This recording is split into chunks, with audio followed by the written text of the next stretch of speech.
weeks of the college football season. Make no bones about it. There's still a number of teams who could be playing for the conference championship come December 2nd. And incoming, we have got some big, exciting news from the conference headquarters in this episode of All American. The mission is complete. The American officially adds Army football to start here in the conference in the 2024 season. Welcome inside to the American Studios. I'm Morgan Uber. We have so much to get to here over the next 30 minutes. We'll break down all 5 matchups happening in Week 9 of the American slate. Plus, quarterback for UTSA Frank Harris will be joining the show. But let's get into all the details of Army here joining the American. There'll be a conference member in football only joining the American here next season. And with SMU departing the conference, the American will remain at 14 teams for football. Most notably, too, of course, you might be wondering, that storied Army-Navy game, it will remain as a non-conference game to be played the final weekend. However, the two teams, should they finish 1 and 2 in the American, they could meet in the championship game.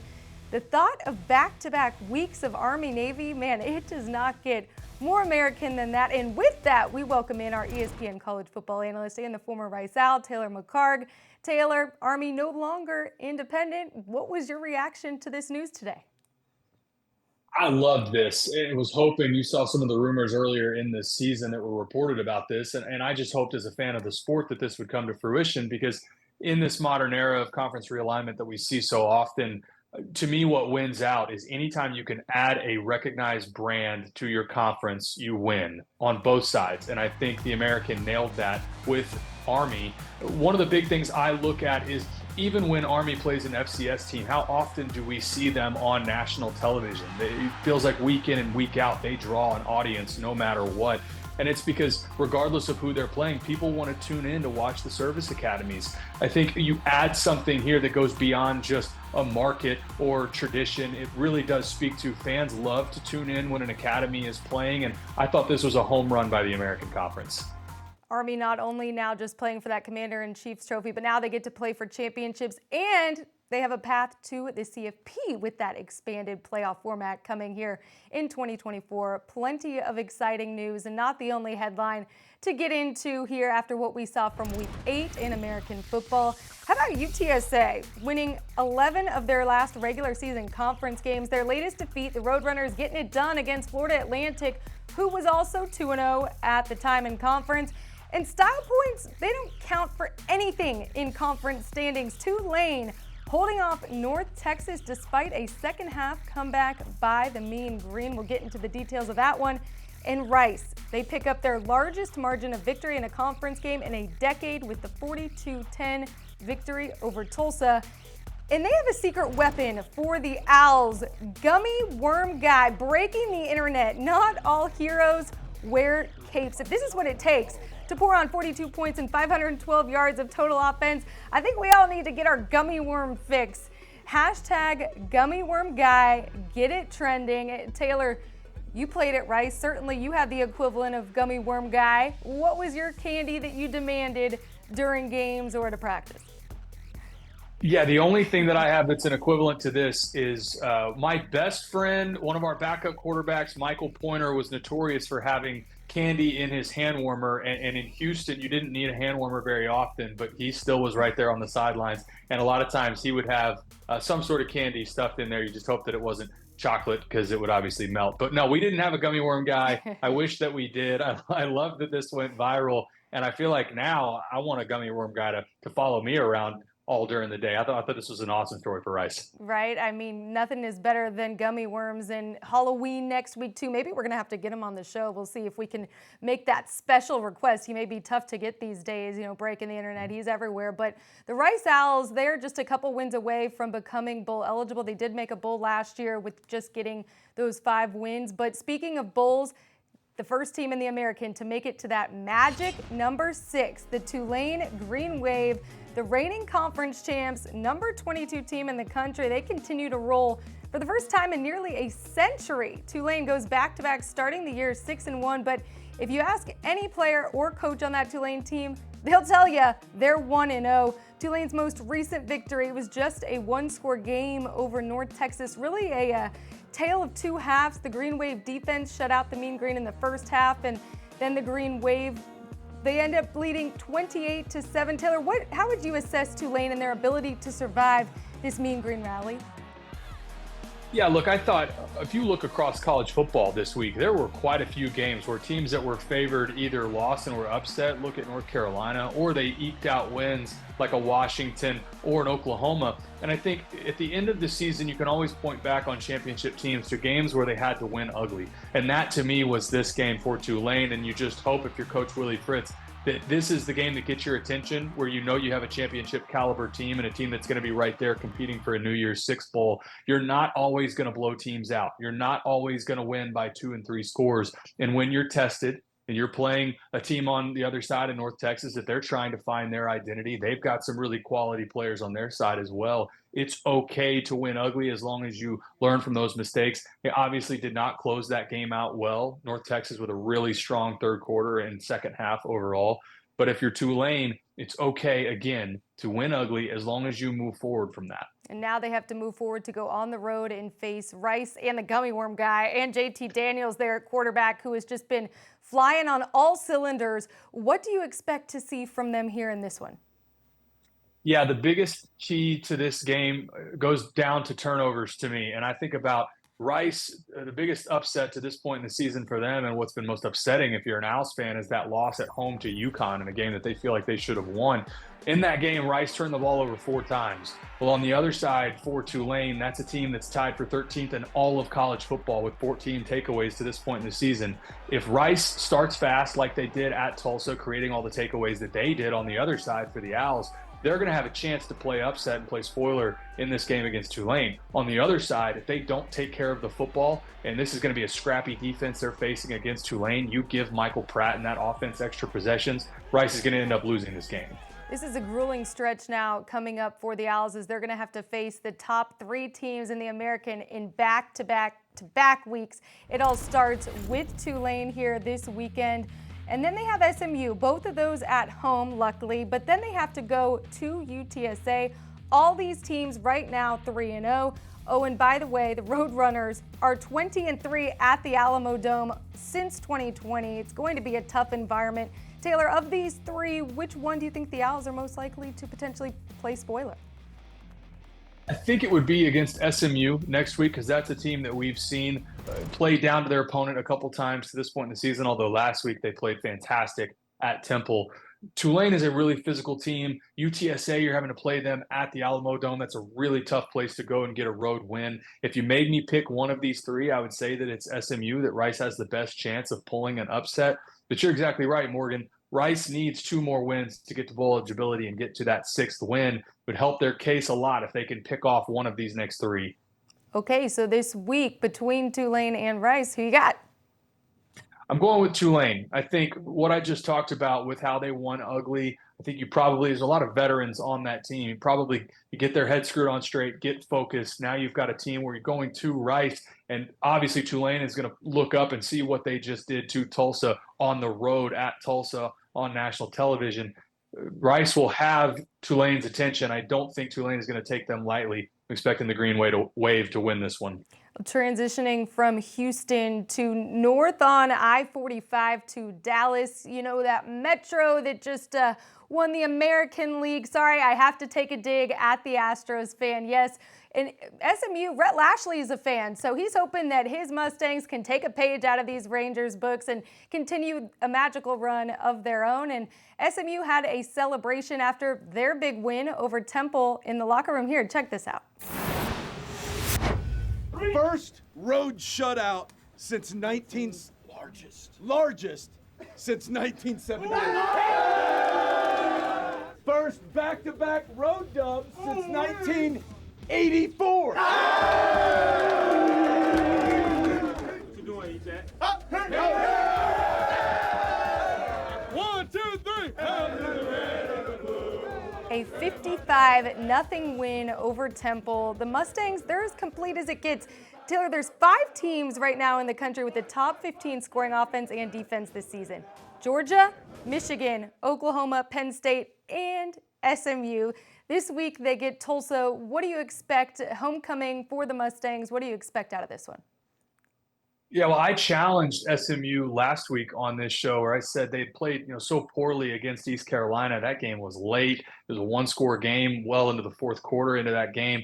And I thought, look, you're playing down to your opponents against Temple, a team that they're going to be far better than and more talented. I wanted to see them go out and play well, and they obviously did, dominating on both sides of the ball. Preston Stone played maybe his most complete game of the season. And I think if you're a Ponies fan, you should expect the same thing this week. I think Tulsa is still trying to sort through what their identity is, and this is not the type of team in SMU that's going to be your get-right game. Expect SMU to win. I think they'll play well. And if you're an SMU fan and you're looking down the stretch through the rest of the season, they have an opportunity, if they continue to play well, expect for them to be in this conference championship, assuming they don't slip up. Tulsa has had an issue with slow starts in their past two games, falling behind 14-0. Certainly not going to be able to do that against SMU. And when you look at those ESPN analytics, the Mustangs are favored nearly 95%. The rest of their schedule, though, I mean, it does seem pretty favorable for the Mustangs to get to the American Conference Championship. Their hardest game left on the schedule, according to ESPN analytics. They have nearly a 68% chance to beat Memphis, that one on the road at Memphis.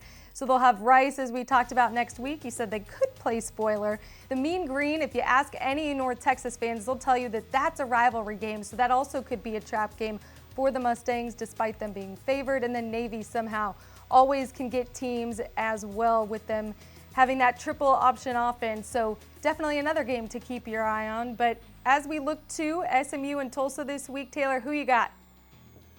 Yeah, going with SMU. Again, I think if you're an SMU fan and you're looking down the rest of this stretch, all eyes to me is late in November against Memphis. This week, though, I do not expect them to slip up at home against Tulsa. I think SMU wins this game. For UTSA, they played spoiler against Florida Atlantic. Battle of the undefeateds, two 2-0 teams. Taylor, you were on that call in Boca. What stood out in the 26-point victory for the Roadrunners? Yeah, this was real simple to me. This came down to UTSA just being a more physical and violent team. And UTSA had 3 turnovers in this game. Frank Harris had 2 first quarter interceptions, and that's really what kept FAU close in this game. But it was a dominant defensive performance. Trey Moore, some of the guys on the back end of that defense for UTSA finally starting to get healthy, and they took it to FAU early and often. And again, they just set the tempo and the tone. FAU punched in the mouth. They're going to have to see how they respond this week. But for UTSA, I thought it was a really impressive physical performance where they announced back to this conference, hey, we may have had some early season losses, but we're not going anywhere. Do you expect UTSA to move to 4-0 here this weekend against East Carolina, or do you have the Pirates somehow pulling off this magical upset? I don't. After watching ECU at home last week lose to a Charlotte team that is struggling in their own right on the offensive side, I don't think this ECU team is going to be able to generate enough offense against this UTSA team. I'm going with the Roadrunners in this one.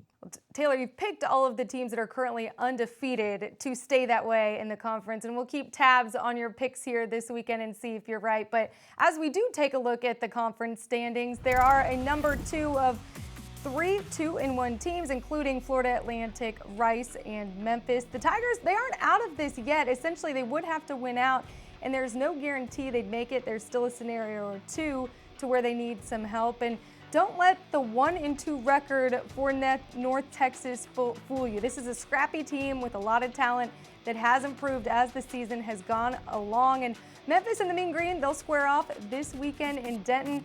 It's not only homecoming for North Texas, but also for the Memphis quarterback, Seth Hennigan, the Denton, Texas native. They'll need him to really step up and play big going up against the number 1 total offense here in the conference with North Texas. Taylor, what are you expecting from this one? Yeah, North Texas really starting to play better as of late. And they had the game against Navy that they felt like they should have won last week. Really solid effort against Tulane. This is a team that if they can pick up some sort of big win and create some momentum, they can really start to build and I think get to that bowl eligibility. I'll also add, I think North Texas may have gotten the toughest draw out of all the new teams to the American with their conference to this point in the season. And this 3-game stretch coming up is tough. They play Memphis, UTSA, and SMU back-to-back-to-back weeks. I don't think they have enough firepower right now to beat Memphis, but it would not surprise me if they do pick up an upset in one of these next three. So with that said, who's your pick in this one? Do you have Memphis taking the road win? Yeah, going with Memphis again, and I think they have to. I picked against them last week against UAB, and they created 4 turnovers on the road against the Blazers. I think there's enough on that defensive side, especially, and Seth Hennigan played really well 2 weeks ago. They didn't ask him to do a ton last week against UAB, but I do think Memphis will be too much. I'm going with the Tigers in this one. All of our games on Saturday, we've got 4, all in the Lone Star State, but we have one lone conference matchup on Friday night. That's Florida Atlantic at Charlotte. The 49ers picked up their first American win, and they did it on the road. Demetrius Knight earning Defensive Player of the Week honors in the American. ESPN to 7:30 p.m. Eastern. Taylor, does Charlotte keep it rolling, or do the Florida Atlantic Owls bounce back? I expect Tom Herman to get his guys right. I think Daniel Richardson will play better this week. I think you'll see a more physical Owls offense and defense, really on the front 7 on the defensive side as well. So I think in prime time, that Friday night slate, like you mentioned, I think FAU gets the road win. Well, Taylor, thanks so much, as always, for joining us. We appreciate your time, breakdowns, and we'll see you next week. Awesome. Thanks, Morgan. Harris on the outside, throws on the run, touchdown UTSA. Great throw by Frank Harris. From a 1-3 start in non-conference play, the Roadrunners are now off to the races with a 3-0 start in the American, led by quarterback Frank Harris, dominating opponents by a combined 126 to 64 points over these last 4 games. And Frank joins us right now here in the American studios. Frank, great to have you. What is it about UTSA when it comes to conference play? Thank you for having me. But I just think, our intensity steps up just a little bit more. And, we try to win all the games, but it just means a lot more, during conference. And I think, losing those games early on in the season is what's giving us success now. So I wouldn't change a thing, how the season turned out at the first couple games. Because I feel like if we would have won those games, I don't think we'll be where we are today. 23-3 in conference games under 4th-year head coach Jeff Traylor, just remarkable. And you go in to a battle of the undefeateds here this last week against Florida Atlantic. What was your focus in that game in particular? A couple years ago, we went out there and they destroyed us, and it was kind of embarrassing. And coach kept bringing that up to us. We had a bitter taste in our mouth, during that whole time. And this is the first time we played them again. So we didn't want to have that same feeling. And we knew that it was going to be a great opponent. Coach Shredder kept talking about it the whole week. And defense did a great job of just going out there and making big-time plays for us offensively, giving us a short field and creating turnovers. So I think we just built off that momentum. And it was just a great, all-around game for us, special teams, defensive, and offense as a whole as well. And I think as a whole, we just played very great. And, we came out victorious. Speaking of your defense, they didn't allow a single touchdown and gave up just 162 yards, limiting one of the top receivers, not just in this conference, but in the entire country, to just 4 receptions. You battle your defense in practice. What is it that makes these guys so good? I'm kind of upset that, they didn't allow any points. I'm the reason why they got, 7 points. And trust me, they let me know that as well. The defense did, and I couldn't do nothing but just say, you're right. It was my fault. But, each and every day we go out and compete against those guys, iron sharpens iron. They're just relentless. The guys up front, they're always giving us trouble, with our O-line. You get kind of frustrated, with the O-line, but then you realize, those guys are on our team. So can't be too mad. In the back end, the great DBs, the linebackers, just as a whole, they always give up problems, as an offense. So scoring against those guys each and every day, we know if we go out there and compete against those guys and we do well, that, we come on Saturdays playing against our opponents, we'll probably have some success, just because Coach Lep does a great job of, having the defense ready every time we go out there and compete. You brought up the interceptions, so I got to follow up. What to have 2 there in the first quarter, what did you tell yourself to be able to have that short-term memory, go back out, compete, and put together a really good next 3 quarters? I just feel like I've just been battling adversity my whole life. Just this offseason alone, I just didn't know if I was going to be able to walk again, dealing with an infection in my knee. So that's real life stuff. Just having 2 interceptions is something that's so, small that, it's Breast Cancer Awareness Month. People are battling, breast cancer. So you got to put that into perspective as well. So that's kind of what I told myself. I caught myself and was like, it's real world stuff going on, everything in the world. And I'm going to be upset about, 2 interceptions. What's the worst? Like, it's so much worse, stuff that could happen. Besides people bashing me on social media. It is what it is. My teammates did a great job of just keeping me calm. And, I was just talking to myself like, come on, it's not that big of a deal. It's not the end of the world. And defense did a great job going out there, giving us the ball back. And then coach did a great job of just keeping me in rhythm. And I just feel like credit to the offense for just getting that thing going and, staying with me through it all and, came out victorious. So I didn't really get too down on myself. Like I said, you had to put it in perspective. And I think that's what I did. And I didn't really let that bother me. You've always really had that mindset and that perspective. It's bigger than football, bigger than just one play. When was the first time you really remember sort of having that mindset and having that perspective of, not letting one thing or one moment in a game get you down? I think, it was hard for me at first. I just want to be perfect. I just hate letting my teammates down. And, I wear that heavy on my shoulders whenever I do something to give, the defense the advantage, whether that's not getting a first down, whether that's throwing an interception, whether that's a fumble, stuff like that. I just get so down on myself. But, Coach Trailer does, he tells me all the time, our greatest strength is our greatest weakness. And, that's my greatest strength is I want to be perfect. So whenever I'm not perfect, I get down on myself. But I allow, one of my teammates do something wrong, I'm always there for those guys and tell them that it's okay, move on from that and let that, go into the next play. So coach always tells me I got to do the same thing for myself. And, going through all the injuries that I've been through, just sitting back and reflecting, being where I am to today. I mean, looking back to, where I was a couple years ago, a couple months ago to now being able to just go out there and walk and being able to play. You got to just sit back and reflect and just realize that, football is just a game, it's just a sport that we're blessed to go out there and play.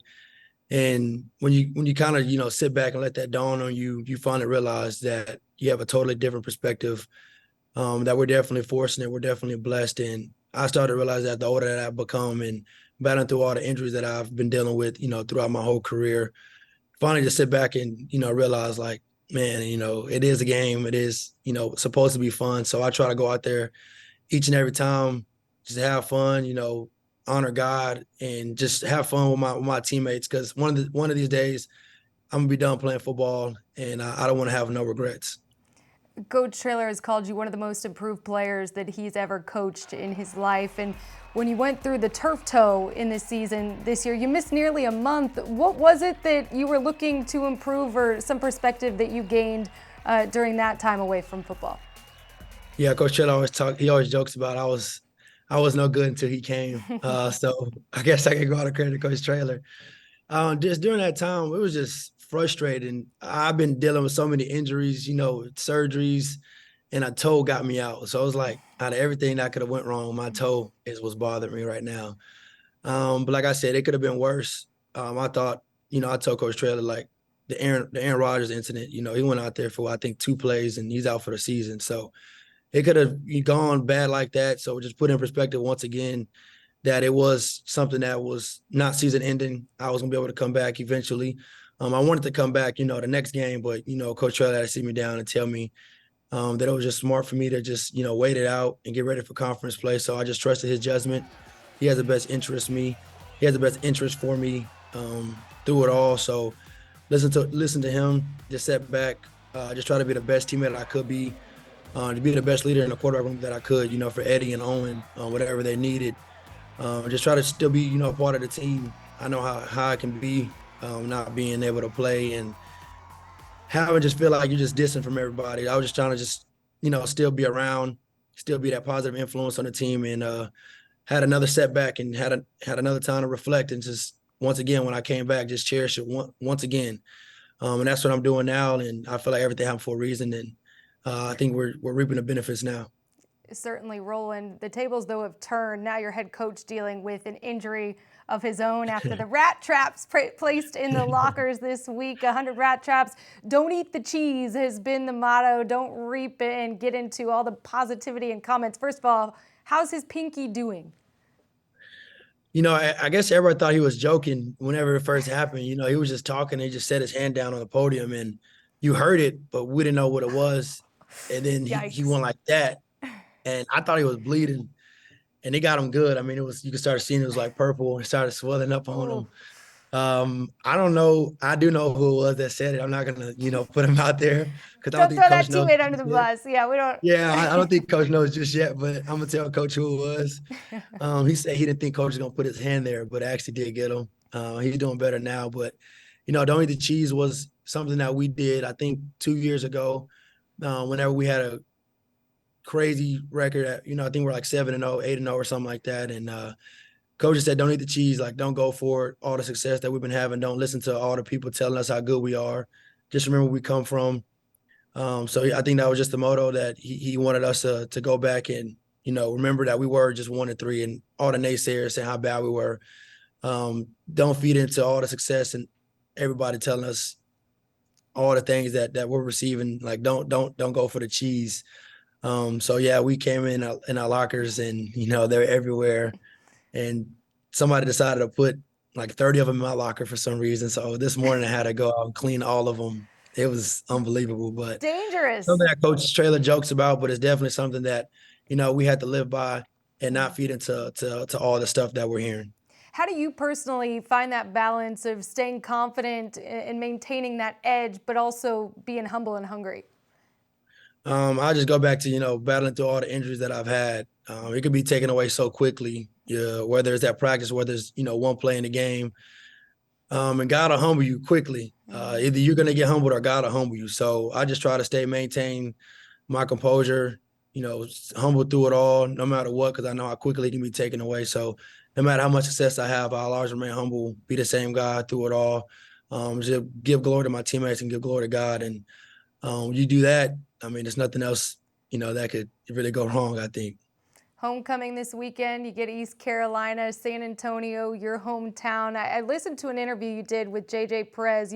He asked if you could live anywhere in the world, where would it be? You still picked San Antonio. Why is that place and those fans so special to you?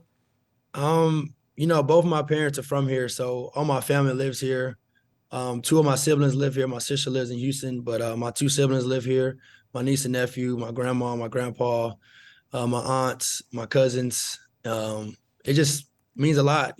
Growing up, I see all my family. I go to the games. All my family comes out there and supports me. All my friends live here.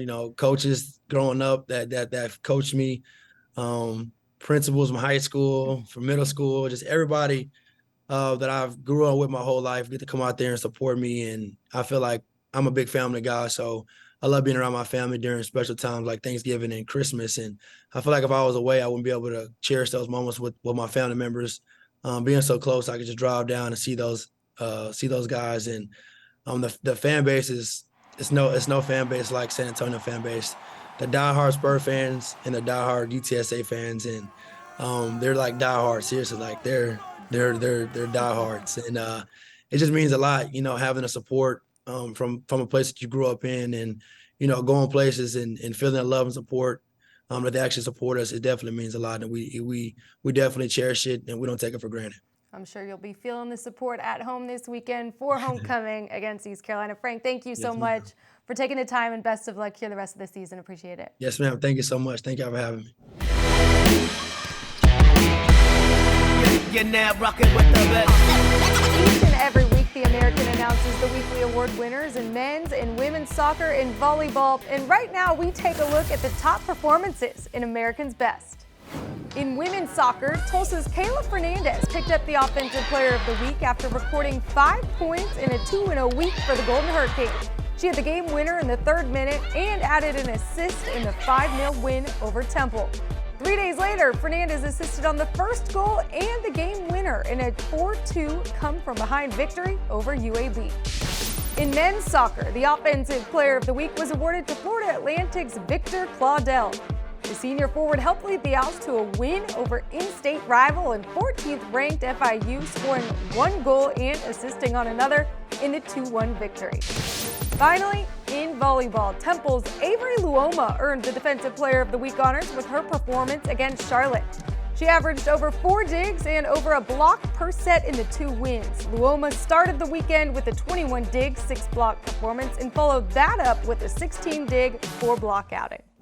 In American volleyball, we've got 14 matches happening all in conference play this weekend with just 1 month to go left in the regular season. In men's soccer, we've got just 1 week remaining with 2 of the top 3 teams meeting Friday night. Charlotte at FIU, 7 p.m. Eastern. You're going to want to keep your eye on that one. And as far as women's soccer, Memphis has the West Division all locked up. The East will all come down to the regular season finale. All 12 teams in action, 6 matches happening on Thursday night. And the Women's Soccer Championship all kicks off next Tuesday, Halloween, on ESPN+. Speaking of championships, we've got our first fall championship happening this weekend. You're taking a look at Overton's Lake Christie, the home course for the East Carolina men's and women's cross-country teams. Well, it's the home to the 2023 American Cross Country Championships. This Saturday, you can catch all of the action live on ESPN Plus with the men's 8K beginning at 9:15 a.m. Eastern. The ladies' 6K will follow shortly thereafter at 10 a.m. Eastern. Tulsa will look to defend their title in both the men's and women's, but 6 new schools in the conference. They're going to look to be challenged by some new competition. The Charlotte 49ers claimed the Conference USA crowns last fall. And as we do every week, we'll end our show with the top 5 plays from around the week. We've got some offensive firepower from the pitch, some disruptive defense from the gridiron, featuring some big-time interceptions, and we're going to start with one of those here at number 5. A battle of the undefeated teams in conference play. UTSA at FAU. The Roadrunners from their own 9. Frank Harris looking for wide receiver David Amador, but it's batted down and picked off for a big man, TD. Latrell Jean punches this one in for the score. The 280-pound defensive lineman with the first interception and touchdown of his career. Those D linemen, man, they have great hands, but Jean takes this to a new level, and he's celebrated and swarmed by his teammates on the sideline. They will have more from this game coming up, but first at number 4, we head to the pitch for conference action in women's soccer. UAB at Tulsa. This one controlled outside the box by Lauren Lucero as she rips this one past the defense to give her team the early lead. The freshman comes up big with her first goal of the season, but Tulsa sparks a second-half comeback and the Blazers fall 4-2. Got more action from the Blazers, but on the gridiron this time. Memphis UAB for all the marbles, or more like all the ribs. Knotted up 14-all in the second quarter. Harrison Barker in at quarterback. This ball deflected high up into the air, and Memphis' Malik Feaster comes up with it, and the Tigers DB feasts his way into the end zone. A pick 6 for the Tigers as they roar their way to a 45-21 victory and battle for the Bones bragging rights. At number 2, we've got more from Boca Raton between the Roadrunners and Owls. Fourth quarter, FAU down 19 as Daniel Richardson sends this ball flying downfield. But UTSA's Nick Troy Fortune says not so fast. This ball goes off the hands of LaJonte Wester as Fortune extends. He's able to get a foot in bounds and controls this ball for the interception. The first of his UTSA career, and the Roadrunners rolled to a 36-10 victory as they sit atop the conference standings at 3-0. Finally, at number 1, men's soccer action. South Florida hosting UAB Saturday night in Tampa. Scoreless in the first, but Osmir Spangler says, "Bend it like Spangler." Oh my goodness. Spangler makes a move from the edge of the box, and he curves this ball to drill the bottom left corner. What a shot as the Bulls take down UAB 2-1. Remember, if you ever see a top play happen live, you can always let us know on social media at American_conf and use the hashtag #AmericanTopPlays. We should see plenty more excitement happening this weekend between the pitch, gridiron, and the hardwood with volleyball. We'll be breaking it all down for you next week on a brand new episode of All American. Thanks for watching, and we'll see you next Wednesday night.